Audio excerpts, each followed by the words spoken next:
What's up guys, Berimbolo here for another video, and today I am here with my wife Bruna. Lately on my channel we've been learning how to sweep bigger guys, how to escape side control against bigger guys, so I'm going to link those videos down in the description. I just released my new instruction with BJ Fanatics. It's a 6-volume series on the half butterfly guard, and the feedback has been spectacular, so I'm going to link that in the description. Check it out if you'd like. Today we're going to be simplifying the Berimbolo. The Berimbolo, the most intimidating technique in all of Jiu-Jitsu, the most shunned technique. The move that so many people assume they either can or can't do. So the Berimbolo is one of the best techniques in Brazilian Jiu-Jitsu, in my opinion. I think statistically you can see that it also works at the highest level if you look at guys like Mikey Musumeci, the Miao brothers, Keenan Cornelius at heavier weight classes, the Mendes brothers. So it's obviously a technique that we know works. And it was very popular back in 2012, 2013, 2014. It's kind of diminished in its popularity, and it seems to be a regular part of Jiu-Jitsu, but it is not that difficult to do. The biggest misconceptions with the Berimbolo are, I need to be small and lanky to do it. I need to have flexibility to do it.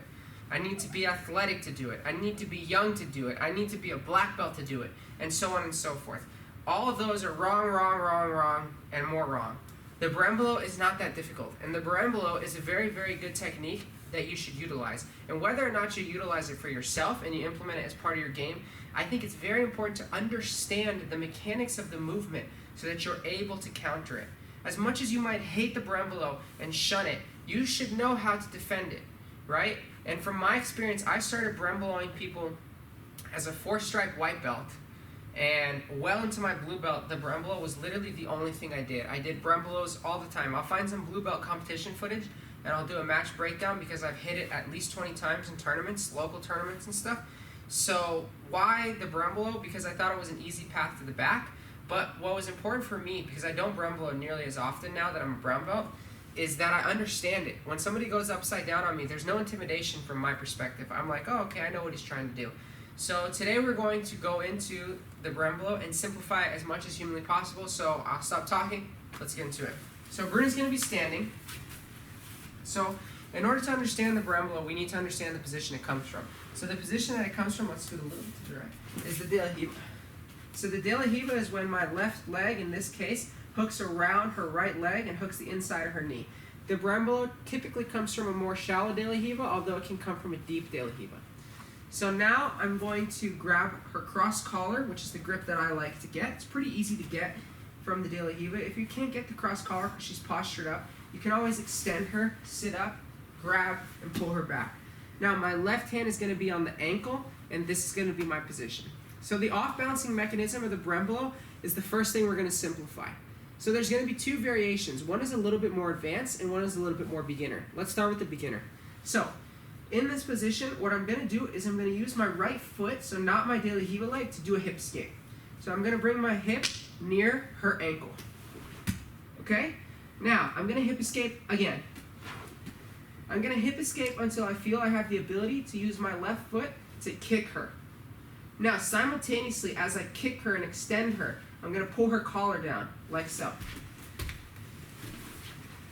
Okay? So that's our first off balance. So one more time. We're here in the de la hiva. I get the cross collar and the ankle. Okay? I hip escape. Hip escape. Notice that I'm on my side, I'm not flat. And now I'm going to kick her and pull the collar. Okay? That off balance works very, very well. And if anything, not even the Berimbolo, it's a great sweep. Now the second off balancing variation is a little bit more advanced, but I still think it's simple, is I'm going to do a hip escape, and now I'm going to put my right foot, toes on the outside of the hip, and I'm going to kick this left hook. So this left hook is kicking as I extend my right foot back and pull the collar. Guys, it's very important that the whole time I have her ankle. Okay? So one more time, let's look at that off balance. As you progress through this, your hip escapes are going to become more fluid, and you're going to be able to create that drastic angle much quicker, like so. So I get the collar, and look, I swing right into that angle, and now I kick, and I bring her back. Okay?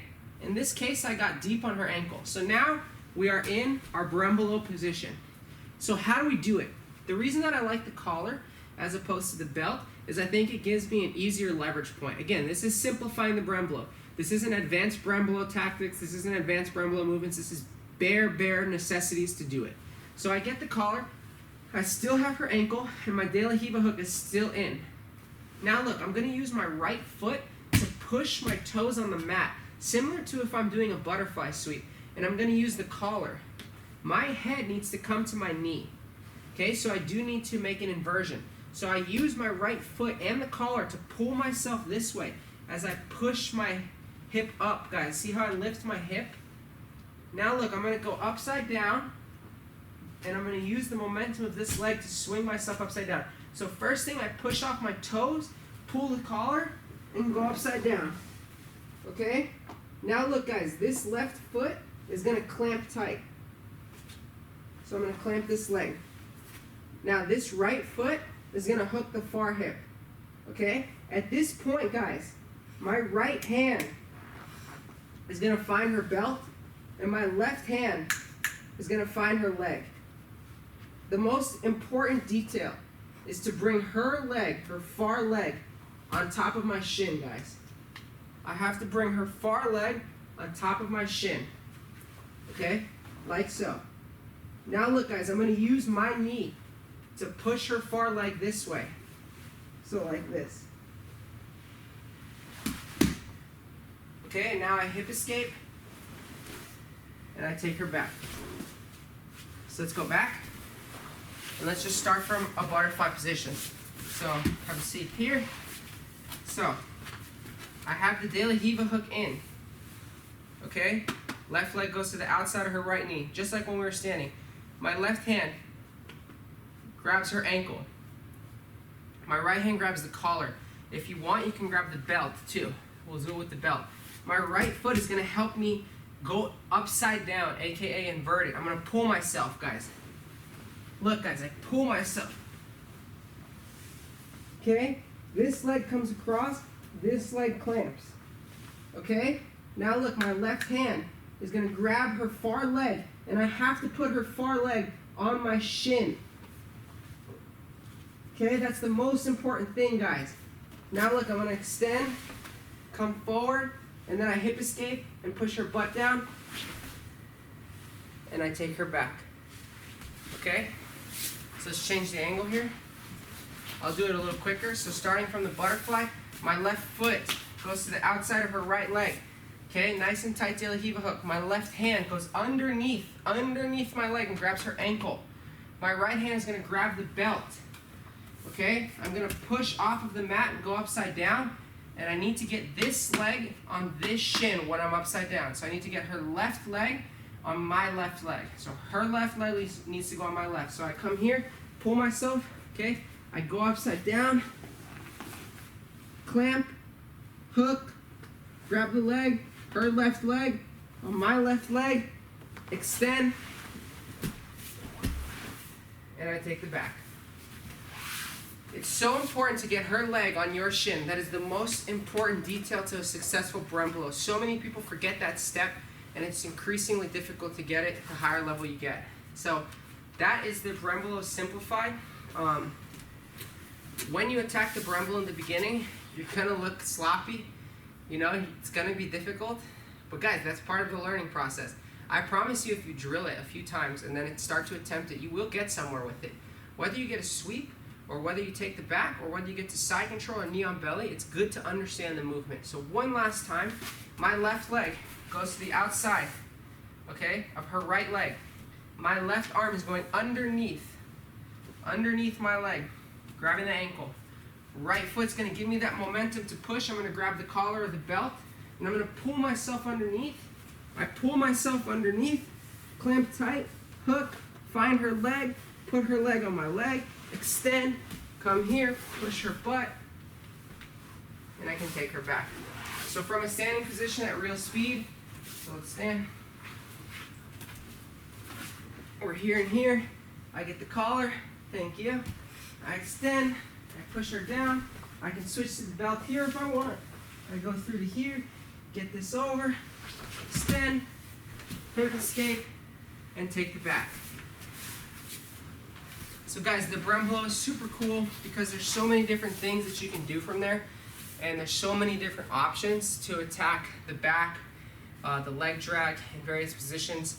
So my favorite thing to do from the Berimbolo is to attack the leg drag, which I'm going to be making a video on, but you can't do that unless you understand this. So guys, if you like this video, please like, comment, subscribe. Obviously this is a tricky position, so if you have any questions, please comment them in the comment section below, and I'll try to address as many of them, or if not all of them, if I can. I don't want you guys to be intimidated by this. I know it may look crazy, might look silly to some of you, but I promise you I've taken more backs with the Berimbolo than I have probably anything else in my career. It's probably the technique that is, in my opinion, the funnest to do when you do understand it. It doesn't take so much flexibility or dexterity, and it's not as precarious as a lot of people say. You hear a lot of the old school guys say, oh, if you Berimbolo, you're going to have a bad back or a broken back.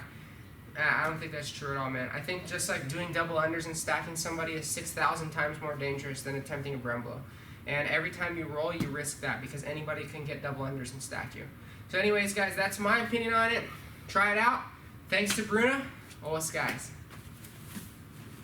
That one. I don't know if we're going to post that one. That one's going to blow up, I think.